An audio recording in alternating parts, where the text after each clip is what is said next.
اعوذ باللہ من الشیطان الرجیم بسم اللہ الرحمن الرحیم۔ معزز سامعین کرام السلام علیکم ورحمۃ اللہ وبرکاتہ۔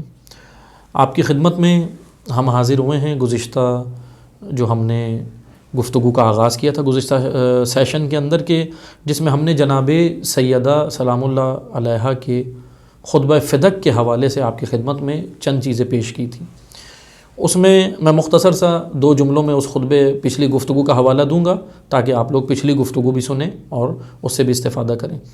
پچھلی نشست میں ہم نے یہ بیان کیا تھا کہ جناب سیدہ جو خطبہ دینے گئیں اس خطبے کا آغاز جناب سیدہ نے توحید پروردگار عالم سے کیا، حمد و ثناء پروردگار عالم، توحید، اور پھر توحید کے بعد کریشن آف ورلڈ، تخلیق کائنات اور رسالت کے موضوع پہ جناب زہرا نے گفتگو کی۔ پھر جب جناب زہرا رسالت سے آگے بڑھتی ہیں، اب ہم خطبے پہ ہی فوکس کرتے ہیں تاکہ بلا تمہید ہم آپ کی خدمت میں مزید زیادہ سے زیادہ خطبے کی وضاحت کر سکیں۔ اب جناب سیدہ جب آگے بڑھتی ہیں توحید پروردگار عالم بیان کرتی ہیں، تخلیق کائنات بیان کرتی ہیں، اس کے بعد رسالت پیغمبر اکرم نبوت بیان کرتی ہیں۔ اب جناب زہرا آگے بڑھ کے اب جناب سیدہ آگے بڑھ کے قرآن کے موضوع پہ گفتگو کرتی ہیں۔ قرآن کی اہمیت جناب زہرا نے بیان کی اور بتایا کہ قرآن ہمارے لیے کیا اہمیت رکھتا ہے۔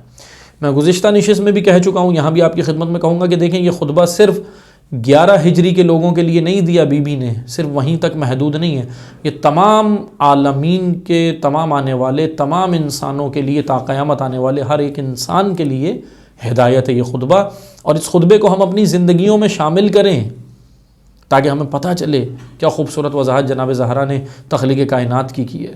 اسٹوڈنٹس کے لیے جو ان موضوعات پہ ایسٹرو فزکس کے اسٹوڈنٹ ہیں، مثلا جیولوجی کے اسٹوڈنٹ ہیں، دیگر ایسٹرونومی کے اسٹوڈنٹ ہیں، جتنے بھی آج ہمارے یہ اسٹوڈنٹ ہیں، ان کے لیے بڑا خوبصورت خطبہ ہے یہ کریشن آف ورلڈ کے حوالے سے جو اس میں موضوع بیان کیا۔ بہرحال جناب زہرا جب قرآن کے موضوع پہ آتی ہیں تو یہاں آ کر حضرت سیدہ نے قرآن کی اہمیت بیان کی اور کہا کہ یہ قرآن کیا ہے۔ توجہ سے سنیے گا، میں چند جملات کی بی بی کی وضاحت کروں گا، سارے خطبے کی نہیں لیکن چند جملات کی کروں گا۔ جناب زہرا قرآن کے موضوع پہ آ کے کہتی ہیں کہ یہ قرآن ضیاء الامم ہے۔ میں اس سے قبل کہ قرآن کے اس جملے پہ آؤں ایک جملے کی اور وضاحت کروں۔ جناب زہرا نے کہا فقط، آپ جب خطاب کیا بی بی نے تو بی بی نے خطاب کا آغاز یہاں سے کیا کہ اے، جب قرآن کے موضوع پہ آئیں، کہ اے بندگان خدا، اے عباد اللہ، اللہ کے بندو سنو، اللہ نے تمہیں حامل دین بنایا ہے، حملت دین، حامل دین بنایا ہے۔ ذرا یہاں توجہ کیجئے گا، حامل میں اور حامی میں فرق ہے۔ اللہ نے تمہیں حامل بنایا ہے۔ حامل سے مراد دیکھیں حامل کون ہوتا ہے؟ حامل ہوتا ہے، جیسا میں آسان زبان میں کہوں گا، حامل کہتے ہیں رسپانسبل کو، ذمہ دار انسان کو۔ سیدہ نے یہاں اس گفتگو میں کہا کہ اللہ نے تمہیں ذمہ دار بنایا ہے، غیر ذمہ دار پیدا نہیں کیا، اس لیے ذمہ دار بنو، اپنی ذمہ داریوں کو سمجھو۔ اور کس چیز کا ذمہ دار بنایا ہے؟ حامل دین، دین کا ذمہ دار بنایا ہے۔ دیکھیں حامی ایک ہوتا ہے، حامی ایک ہوتا ہے حامل۔ حامی وہ ہوتا ہے جو صرف حمایت کرتا ہے، جو خوش ہوتا ہے، کسی کے کاموں پہ خوش ہوتا ہے، لیکن حامل وہ ہوتا ہے جو حمایت نہیں کرتا، جو خود میدان عمل میں ہوتا ہے، جس کے کاندھے پہ ذمہ داری ہوتی ہے، رسپانسبلٹی ہوتی ہے، اس کو کہتے ہیں حامل۔ حامی اور حامل میں یہ فرق ہے۔ اللہ نے، جناب زہرا نے یہ نہیں کہا کہ اللہ نے آپ کو حامی بنایا ہے، نہیں، یعنی معذرت کے ساتھ آج ہمارے ہاں تو ایسا دین رائج ہے کہ بھئی سارے کام امام کریں، معصومین کریں، دشمن سے لڑنا ہے امام لڑیں، دشمن دین سے لڑنا ہے امام لڑیں، اور معاملات امام کریں۔ ہم کیا کریں؟ ہم ان کے حامی ہیں، بس ہم ان کی حمایت کر رہے ہیں، ہم ان سے محبت کرتے ہیں، ہم ان کے حامی ہیں، ہم ان کی حمایت میں بس بیٹھے۔ نہیں عزیزان محترم، یہ غلط سوچ ہے۔ جناب زہرا کہہ رہی ہیں خالی معصوم تھوڑی، آپ بھی دین کے حامل ہو، عام آدمی بھی دین کا حامل ہے۔ تو اس کا مطلب یہ ہوا، دیکھیں ہاں دونوں کی ذمہ داریاں ذرا الگ الگ ہیں۔ معصوم کی رسپانسبلٹیز اور ہیں، غیر معصوم کی اور ہے، ہماری اور ہے۔ دونوں کو ذمہ داری دینے والی ذات اللہ کی ہے۔ چلیں بات آ گئی تو میں یہاں ذرا سہارا لوں گا نہج البلاغہ کے ایک جملے کا کہ مولا علی نے بہت خوبصورت بیان کیا۔ دیکھیں یہ ہے رسپانسبلٹی کے حوالے سے مولا علی کا ایک جملہ یہاں سنتے جائیں۔ مولا علی نہج البلاغہ میں فرماتے ہیں کہ ایک حق میری گردن پہ تمہارا ہے اور ایک حق تمہاری گردنوں پہ میرا ہے. حق سے مراد کیا ہے؟ ذمہ داری، رسپانسبلٹی. یعنی کون کہہ رہا ہے؟ مولا علی. مولا علی کہہ رہے ہیں اب یہ حق رکھا کس نے؟ اللہ نے. مولا علی کہہ رہے ہیں ایک حق میری گردن پہ تمہارا ہے اور ایک حق تمہاری گردنوں پہ میرا ہے. تم سے مراد کون ہے؟ عوام الناس، ہم سب، میں اور آپ. کیا کہہ رہے ہیں مولا؟ مولا کہہ رہے ہیں ایک حق میری گردن پہ تمہارا ہے اور ایک حق تمہاری گردنوں پر میرا ہے. وہ حق جو میری گردن پہ تمہارا ہے، یعنی مولا علی کی گردن پہ ہمارا حق کیا ہے؟ مولا علی کہہ رہے ہیں وہ یہ ہے کہ میں تمہیں دو چیزیں دے کر جاؤں دنیا میں تمہیں یہاں دو چیزیں دے کر جاؤں، ایک تعلیم، دوسرا ادب. اور آپ مجھے بتائیں کیا مولا علی نے یہ چیزیں نہیں دی؟ دے کر گئے. اپنی رسپانسبلٹیز مولا علی ادا کر کے گئے، اپنی ذمہ داریوں کو بہترین طریقے سے ادا کر کے گئے. ایک ذمہ داری یہ مولا علی کے کاندھے پہ آ گئی اللہ کی جانب سے عوام الناس کے لیے، وہ یہ ہے کہ آپ کو مولا علی دو چیزیں دے کے جائیں گے مجھے اور آپ کو، ایک تعلیم اور دوسرا ادب، اور وہ دے کر گئے. پھر مولا نے کہا اب وہ ذمہ داری جو تمہارے کاندھے پر میری ہے، وہ حق جو تمہاری گردن پہ میرا ہے، وہ تم نے ادا کرنا ہے. مولا علی نے عوام کو کیا دینی ہے؟ دو چیزیں، تعلیم اور ادب. اور عوام نے پلٹ کے مولا علی کو کیا دینا ہے؟ وہ ہے اطاعت. امام کہہ رہے ہیں وہ حق جو تمہاری گردن پہ میرا ہے وہ ہے اطاعت، تم بس میری اطاعت کرو. یعنی مولا نے یہ نہیں کہا صرف محبت، نہیں، محبت تو بے شک اہل بیت کی واجب ہے، لیکن محبت خالی کافی نہیں ہے جب تک اطاعت نہ ہو. اطاعت کے بغیر محبت ہمیں رسپانسبل نہیں بنائے گی، اس لیے اطاعت رسپانسبل بناتی ہے، پیچھے چلنا. جناب سیدہ نے اس خطبے میں کیا کہا؟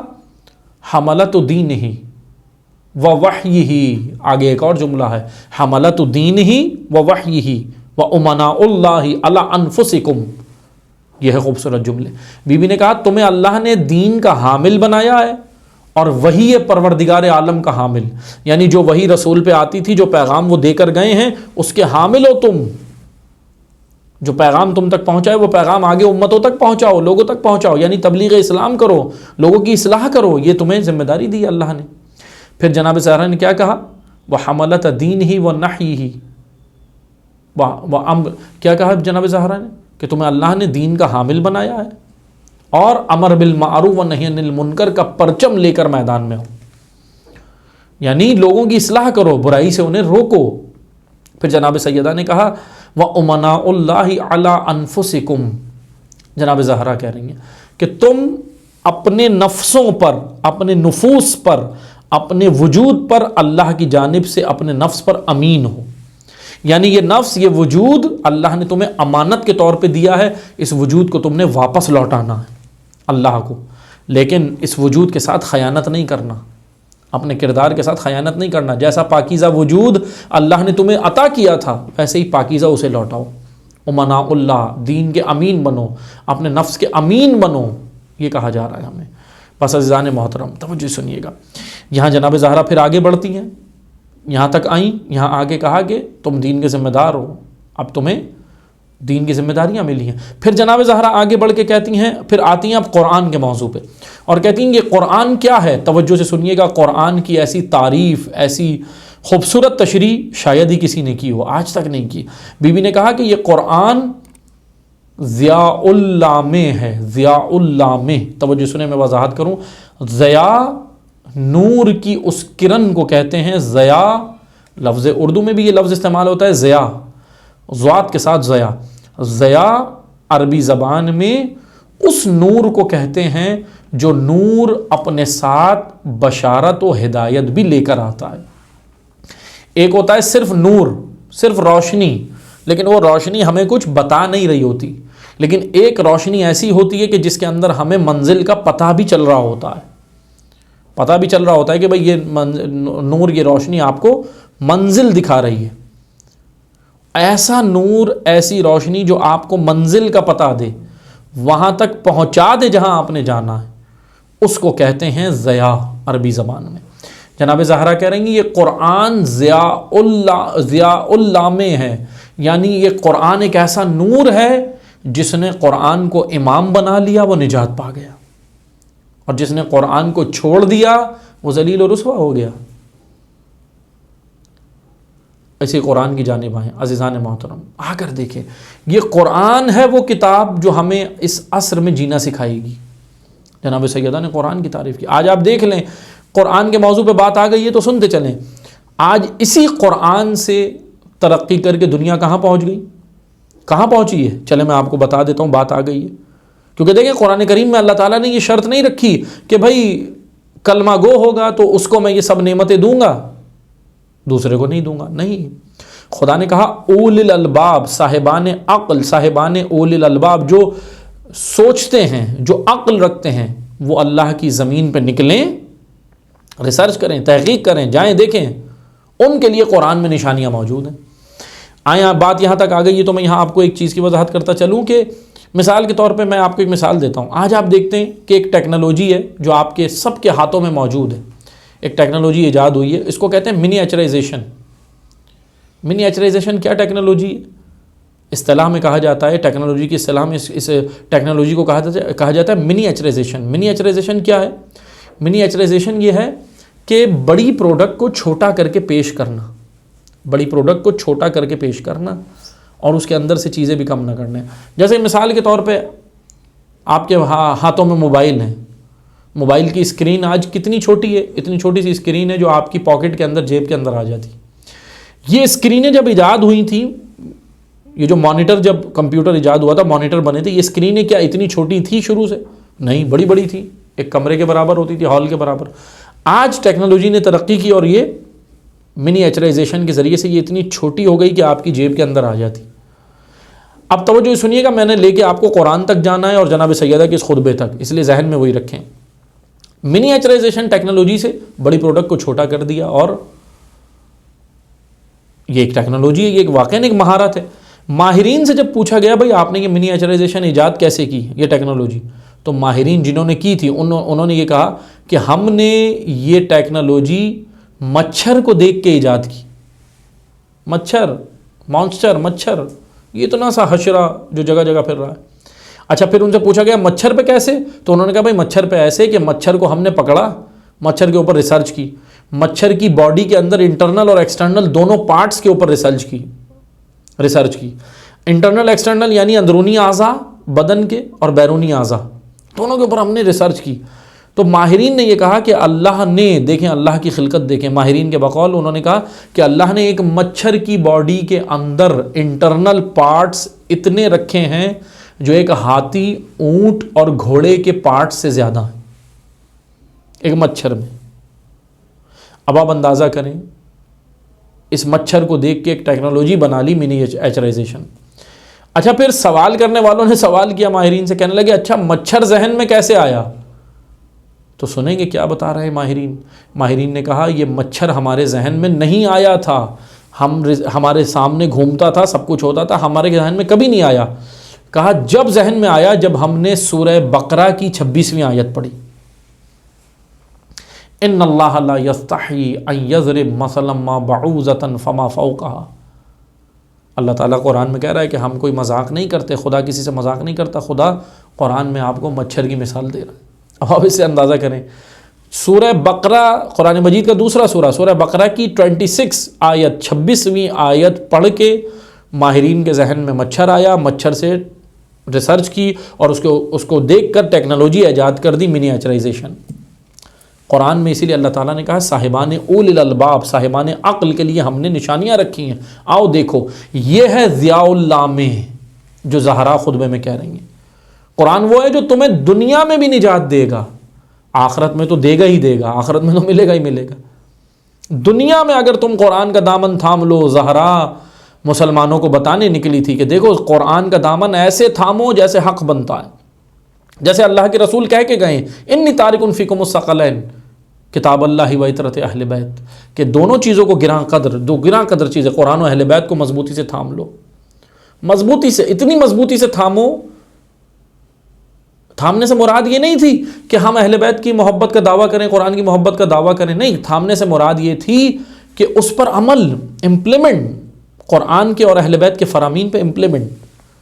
آج آپ دیکھیں اسی قرآن کے ذریعے، تو میں نے آپ کو صرف ایک وقت کی تنگی کی وجہ سے میں نے صرف ایک مثال دی آپ کو ٹیکنالوجی کی، ورنہ ایسی کئی مثالیں بھری پڑی ہیں کہ قرآن نے کیا کیا بیان کیا ہے۔ ضیاء اللہ میں ایسٹرو فزکس کا موضوع بھی قرآن نے بیان کیا۔